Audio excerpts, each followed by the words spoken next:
Okay, so J.G. Fletcher will be speaking on the topic of adjusting KV to reduce dose or improve image quality, how to do it right. J.G.? Thank you. It's a pleasure to be with you here today. If I can get this laptop up here. This is something that most of you may not have tried in your practice, but it's something that we are increasingly becoming very comfortable with as a way of both reducing our radiation dose and increasing the conspicuity of the pathologies that we're looking at. So the majority of abdominal CT scans are currently performed at 120 kV, even in our practice, but it's possible to reduce them to 80 to 100 kV frequently. Of course, the benefits of low kV, Jim has already talked about, the radiation dose reduction. And because the K-edge of iodine is closer to the lower tube energies, the iodine contrast and signal will be much higher. And in abdominal CT, many pathologies are highlighted with the use of iodine contrast. So it increases the conspicuity of enhancing lesions and structures. Here's an example of a patient that came to us with a duct obstructing tumor of the pancreas. And these are some lymph nodes that we saw down by the duodenum, and you can see at 80 kV they were all hyper-enhancing, indicating to us this was a hypervascular tumor rather than a garden variety pancreatic cancer. It was an islet cell cancer. So here's some examples of the benefit. This is a patient that was actually scanned 2 weeks apart by the head of our pancreatology clinic. He didn't like this scan. The patient had bad veins. This was the best we could do because we could only inject at a rate of 2 cc's per second. Brought the patient back. He insisted that we do this. 2 weeks later, scanned her again using 80 kV, and you can see the exquisite depiction there of the pancreatic duct and the enhancing pancreas. Same timing. Here's an example from a CT enterography. In enterography, the inflamed bowel hyper-enhances compared to adjacent bowel.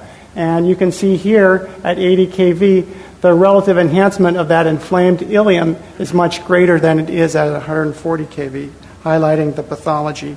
So there's increased benefit. And then here's an example that you've seen in terms of dose reduction in a pediatric patient with inflammatory bowel disease. As we reduced the tube voltage from 120 to 100 kV, the dose was reduced by about 25%, and you can actually see that mural stratification just as well, if not better. However, there are problems.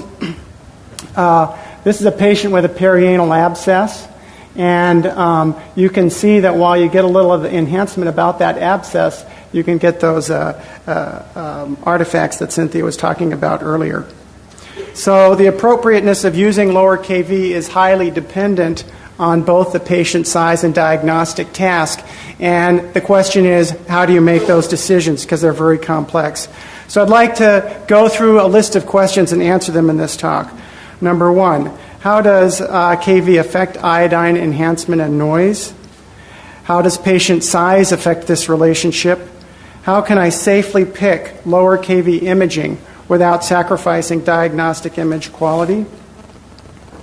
Who's going to benefit from lower KV imaging? How can I integrate lower KV imaging into my practice? Where should I start? How do lower KV images look different? And what is the future of lower KV imaging? Well, as we've already known, this graph graphs the iodine contrast versus tube potential for phantoms of different sizes. And the iodine attenuation at 80 kV is about twice that as it is at 140. And relative to 120, it's 70% higher. And then at 100 kV, it's about 25% higher. So is that true for all materials? Well, of course it's not. You can see that for water, which is in blue here, the relative attenuation across a range of kVs is essentially negative. So the relative contrast changes only hold for the higher numbered substances such as iodine and barium, and not water and soft tissue. So here's an example in colonography where the patient was scanned in two positions, each with a different tube potential. So it's a very same patient. And you can see the dramatic increase in iodine signal here in the tagged transverse colon at 80 compared to 120 kV. And here we're looking for the contrast differences between the tagged stool and adjacent polyps. Here's another pancreas example, and where you can see the bright pancreas and the pancreatic duct better, and we can at 140. And then it's not just the absolute attenuation, but because many things are enhancing, this is a patient with colon cancer metastases, it's actually the relative differences in enhancement. These scans are 3 months apart. And you can see here at 120 kV the metastasis, and at 100 kV, while the image is noisier, the relative contrast differences are much greater. Here's an example of pancreatic cancer. Scanned in the pancreatic phase. So this is from a dual energy scan. So this is the output of the two tubes at exactly the same time.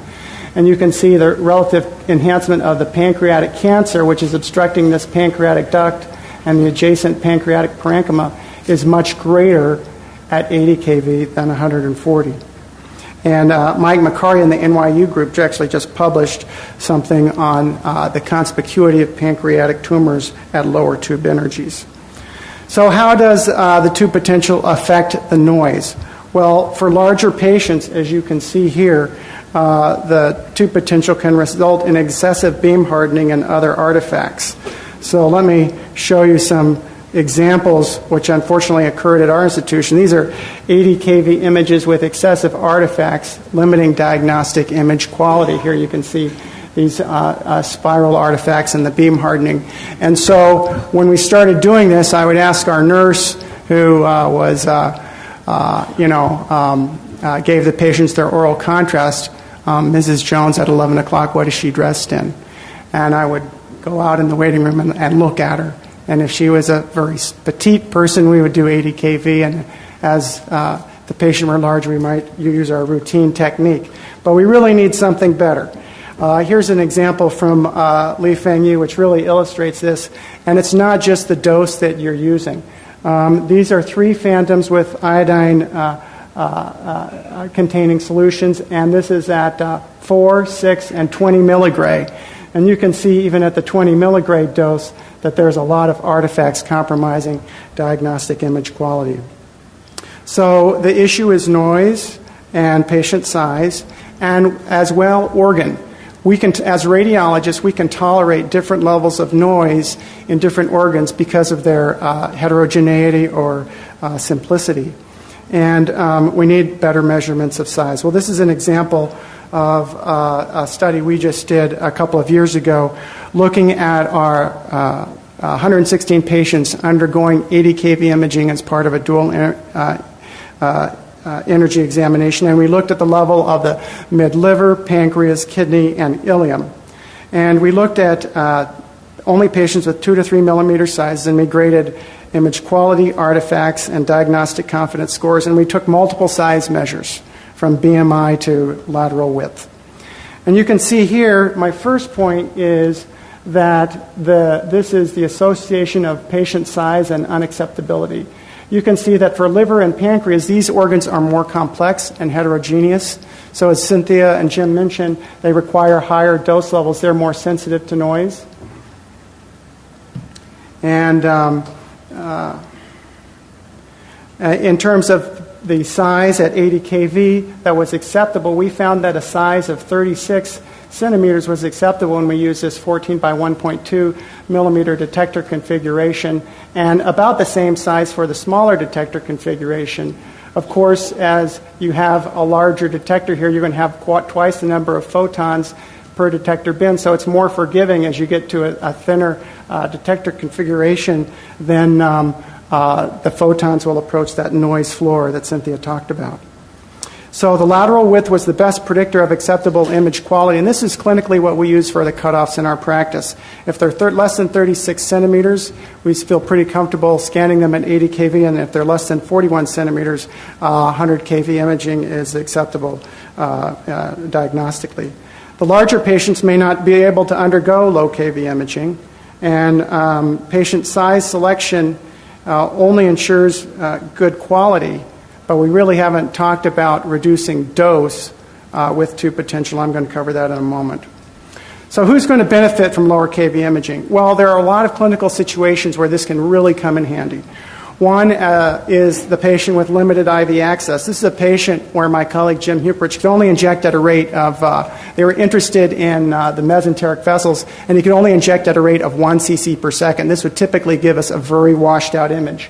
And you can see here we're getting excellent opacification of the liver and the portal vein, and with these curved planar renderings of the celiac and hepatic artery, they were able to answer the clinical question.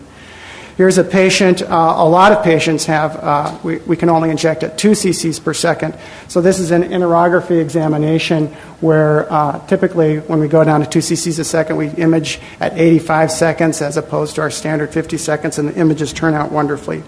Limited contrast dose. Here's a patient with a solitary kidney, and we injected 80 cc's rather than a regular 140 cc's of omnipig due to the solitary kidney. Subtle attenuation differences can be helpful. Okay, so we talked about the liver.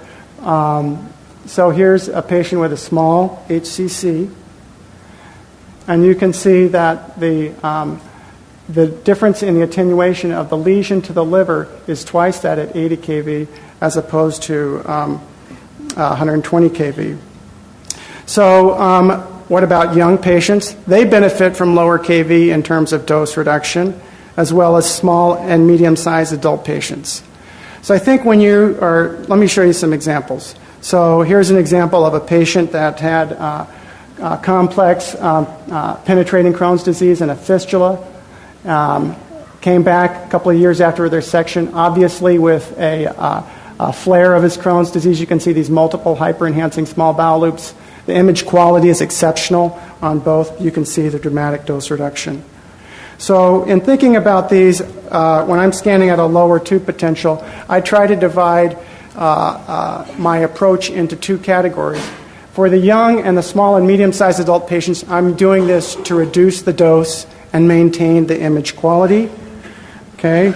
And then for those with limited IV access, for limited contrast dose, or where I'm looking at subtle attenuation differences, often in those solid organs, I'm going to try to maintain my radiation dose, and I'm doing it to improve my accuracy. So the approach that you're going to take for scanning these patients will be different. When I'm going to maintain the radiation dose, all I have to do is dose match, and I can use a lookup table, which our physicists have developed. And for the younger patients and the small and medium-sized patients, I'm going to discuss that in a moment. So it's very easy if you're doing low kV imaging at the same dose. You're going to plug your protocol from your 120 kV scan in and record your CT-DI vol. You can change your tube energy, and then you just adjust your MAS upwards until your CT-DI vol is reached. You can use a lookup table, but it's a very easy way of doing it, okay? And the one thing that you need to make sure of is you need to know what your system tube limits are so that you're not maxing out your tube and you're not going to get you're going to have excessive noise. So here's the lookup tables in our practice. Our routine adult is 240 quality reference mass. I know that 100 kV, which is going to be most of the patients that are going to come across my table on any given day, we can increase that to 410, and I'll get a great exam. Now, here you can see that 910 would be the quality reference mass if I were scanning at 80 kV, but I know that my tube limit per tube is 600 MA. That's my general maximum output. So unless I go to a dual source mode, I'm not going to achieve that for that patient. Okay, so let's use low kV imaging while reducing dose. It gets a little more complicated, and we need to consider both the patient size and the diagnostic task in considering the kV selection process. And the greater the iodine contrast differences, our greater ability to reduce the patient dose. So the kV selection process in dose reduction is combined with the lowering of the dose-matched MAS. So if I'm going to save dose at 100 kV for my routine abdomen, I'm going to start at that 410 MAS and I'm going to come back. And I'm able to come back on my tube current because of the increased contrast. And essentially, this is going to create a new technique chart for each diagnostic task because the radiologist is able to put up with different levels of noise for different diagnostic tasks. So here's the general strategy. So we talked about why iodine CNR is not as efficient for image quality index, but we also have to constrain the image noise. And we already know from experience in general what levels of noise we can tolerate for different tasks. So this is an idea which our physicists have taught me, is if we look at the iodine contrast noise ratio for this lower kV scan, we want to keep it at our same iodine contrast to noise ratio at 120, but we want to keep the noise within certain limits. So I'm going to illustrate this in a moment. And we want to minimize the relative dose factor in comparison to the reference kV within this noise constraint alpha, okay, which can be defined for different diagnostic tasks, usually depending on the organ that you're imaging. So let's break it down into how does this actually play out in individual cases, and how can I conceptualize this? Well, let's consider when I'm going to 80 kV. My contrast is going to increase by 70%. So I can also increase my noise by 70%, okay? And that keeps my CNR equivalent, okay? And that improved contrast permits my noise level to increase, okay? And that noise increase, or the increased noise, permits the dose reduction. Now, as patients get larger, however, or the task requires less noise, the acceptable increase in noise will become smaller, and my dose reduction will also become smaller. So let's look at what are these noise constraints for different types of exams. Certainly, as we add iodine into the exam, that's where we really expect to get the payoff for the lower tube potentials. And so here our noise constraint parameters increase, meaning that we can tolerate more noise because of the improved contrast. So you can see here that for when I'm dealing with extra small patients, there's really not a difference across noise constraint parameters. But as we get into the different diagnostic tasks, that we really have the potential for greater dose reduction for the small and medium-sized patients as we allow those levels of noise to increase. You can also see that the dose reduction will be, of course, greater for patients of the smaller sizes, and also as we allow the noise constraint parameter to increase. So what's our workflow for KV selection and dose reduction? Okay, we can acquire a radiograph, and we would select a scanning protocol, and we would select the noise constraint parameter. And in our practice, our physicists have defined what these noise constraint parameters are. I use this a lot for CT and neurography, okay? And I know that they classify that as a moderate noise constraint, and as I go down in tube potential, they allow a 25% increase in noise. Okay, so for the PhDs, they can choose the most efficient tube potential with the smallest relative dose, and then they can adjust the MAS and rotation time and pitch. But for the MDs, where we're not quite as savvy, we're in a little more of a time crunch. What we really need, what this really adapts to, is a lookup table for the diagnostic task. So just as you have for patients of each size, I'll get a new KV along with a new MA. So here's an example of a chest angiogram. You can see that the patient size has been input, and that the noise noise constraint parameter is 1.5. You can see here the relative dose, or the relative dose compared to the baseline scan at 120. And then the new KV and quality reference mass that is recommended for the final output. So how does this work in clinical practice? Well, we've evaluated kind of our own in-house method of KV selection, which I've kind of described to you, as well as a prototype commercial system that operates along similar principles. And we recently evaluated our experience with 2 automatic KV selection tools. And we evaluated diagnostic image quality, noise level, and diagnostic confidence. In both studies, we had about 40 patients. And the dose savings ranged from 0 to 55%.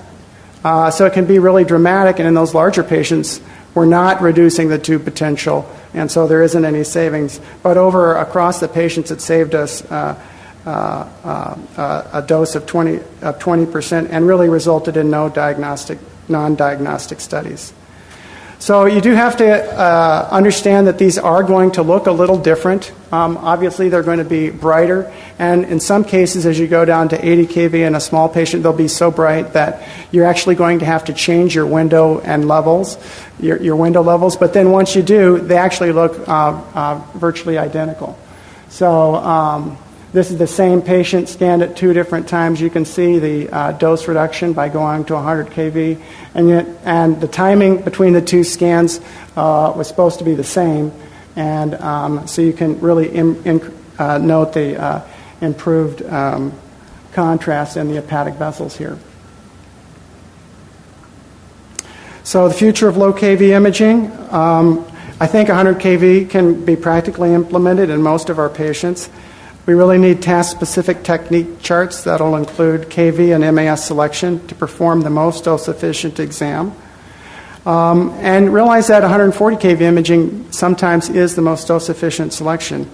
Manufacturers will integrate automatic KV selection tools into their CT systems based on similar principles, but they have the advantage of being able to take into account the automatic exposure control as well as their tube current limits. So I think that these can be very robust tools.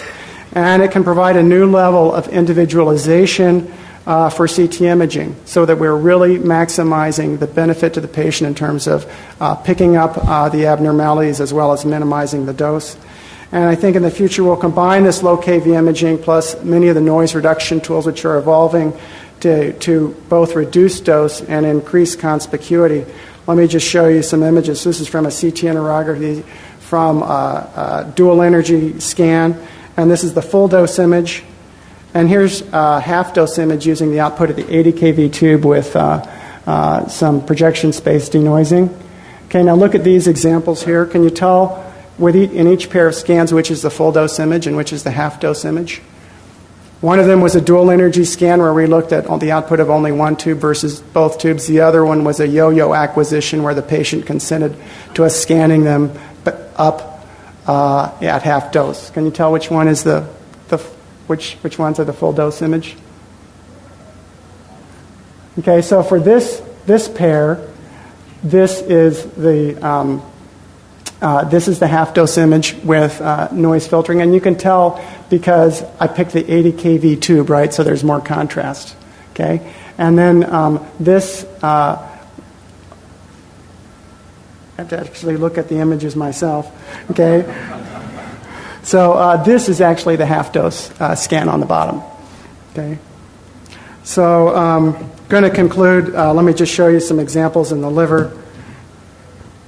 Here's another patient. This is the full dose scan, and this is the half dose scan with some noise reduction.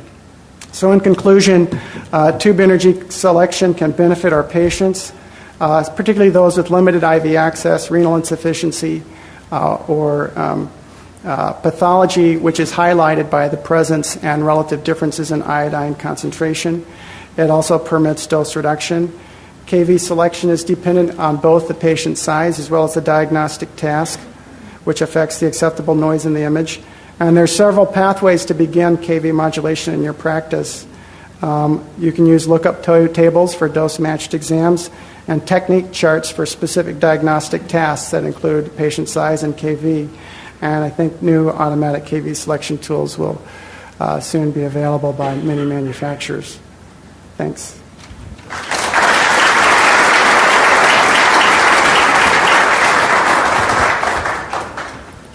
Questions for this author?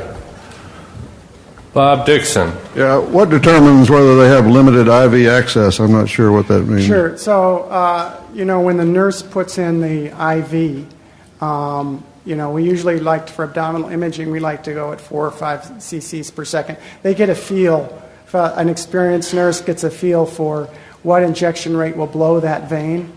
And sometimes they put in 3 or 4 IVs in. To preserve that IV, they're going to want to inject at a slower rate. So our experienced nurse will usually come to the radiologist and say, you know what, all we could get is a foot vein, or this one's going to really blow, so the most I feel comfortable with is 2 cc's per second. So the nurses determine that for us.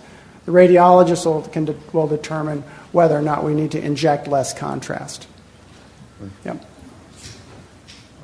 I have 2 questions. One, were the 140 kV images on those cases done with the dual tube system, and were the 140s filtered, where basically they put the filter in with the flash unit, where everything from 80 and down has been filtered out?